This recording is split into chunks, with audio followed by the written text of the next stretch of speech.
Hi everyone, welcome to this video, some Frontier video. My name is Jay Wakefield, and today we have a new computer to look at. Well, first it's a new computer, and second of all, it's the inaugural run of my new tripod. Now, unfortunately, I have not as much desk space as I would like, so you know, it's difficult at the moment to try and get everything all properly sorted, you know, and in focus and picture. However, this is going to be my first go. So let's have a look at this computer. One thing that already worries me is that I've plugged it in and it's making an awful whining sound. Okay, so let's have a look at this machine. So on the left hand side we have the power button, what looks like an infrared part, two MCIA card slots, two Type 2s or one Type 3, and another gold card. This machine actually came with all the cabling for the gold cards. In fact, actually so did the other one. But this also came with a Windows 98 CD. This machine has something special about it. I know someone who used to work at IBM in 1997 on the production line at Greenock. And as a result, she's probably put a couple of screws in this one. So, this is a 380. It's very similar to the 390 that I have, that I got given last autumn, sorry. Nearly about a year ago now. And basically, it's different to the 390 in that, look how thick it is.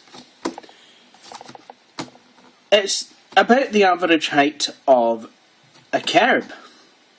Or it certainly feels like it anyway. Really is very thick. But then again, I quite like that. So on the front there's nothing, apart from the catches of the screen. On the right, you have CD and floppy drives. Now I like laptops that do that, have both of them installed. You don't really get that many. It was generally more of a compact thing to do with that. And then there's a headphone socket, volume, and I'm not too sure what that does. Let me just, oh yeah, there's microphone and headphone sockets. I was wondering where the microphone had went. And then the parts on the back, complete legacy set is this.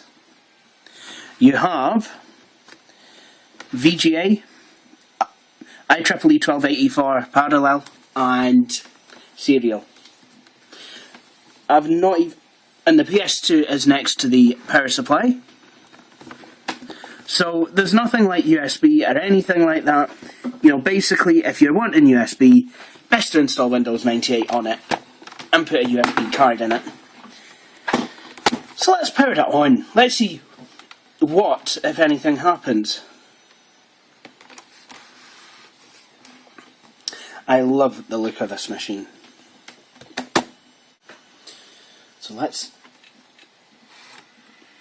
So the whining has gone. And we have life. It looks like there's 48 megs of RAM. Sorry, I think I need to lift this up a wee bit more. Oh yes. and someone has graced it with Windows 98. A nice Windows 98 installation with a couple of nice problems to it.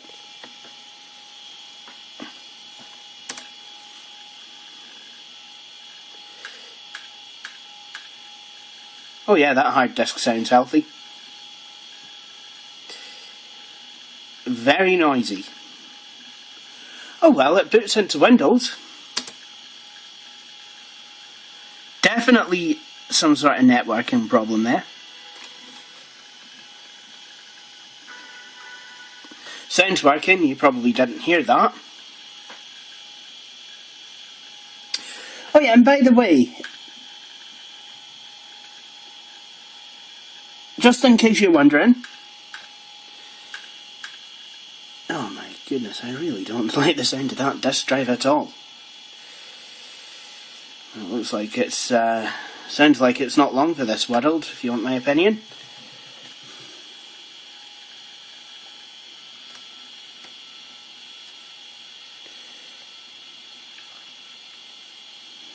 I mean, I'll work with it as far as I can until I get some cash.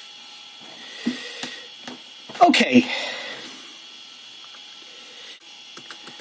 This must have been some sort of training exercise. A lot of laptops were used like this, basically just carried around to be used with a projector.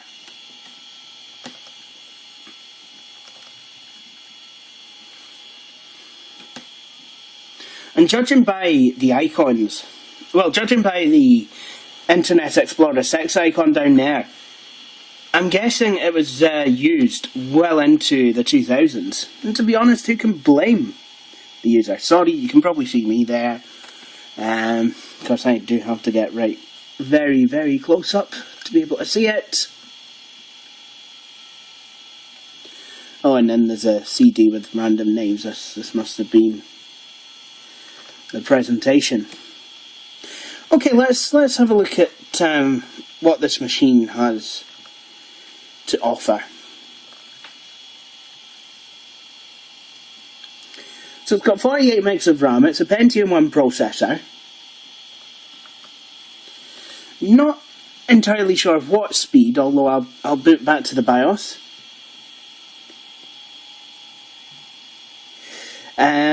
It's on a Neo Magic 128ZV adapter, which is perfectly normal for this class of laptop, and to be honest, they're not bad cards.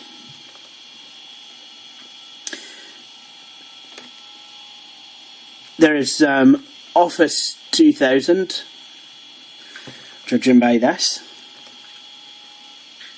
And it runs pretty well for a Pentium. I mean, personally, I don't know. I mean, back in the day I would have put Windows 98 on a Pentium, but I'm not sure now. Got Acrobat Reader 5.0, BT Together Internet.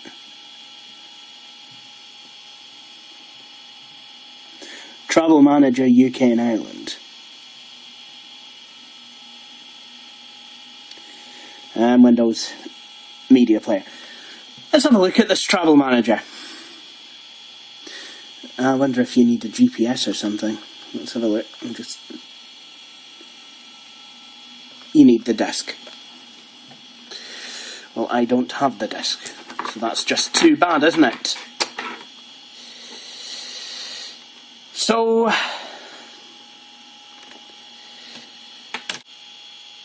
right, I'm going to go down to the BIOS and just find out exactly what is in it. I'm supposed to press and hold F1 before I switch it on.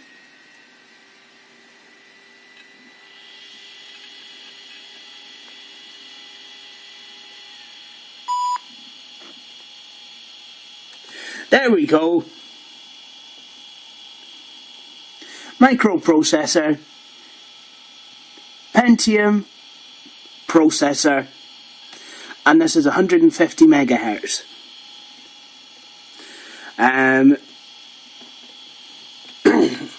See, now this one uses a graphical BIOS that's in use on the 600s. But the 390 doesn't. The 390 uses a more conventional text-based BIOS. What I'm going to do is I'm going to probably pare this down back to Windows 95 at some point. I do appreciate my friend who was on the production line for making sure all the screws were in. Sorry, I'm going to probably undo all your work when I come to replace that ticking hard disk.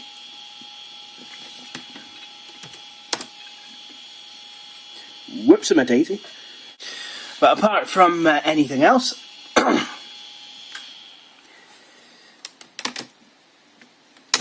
I appreciate you all taking the time to watch my video.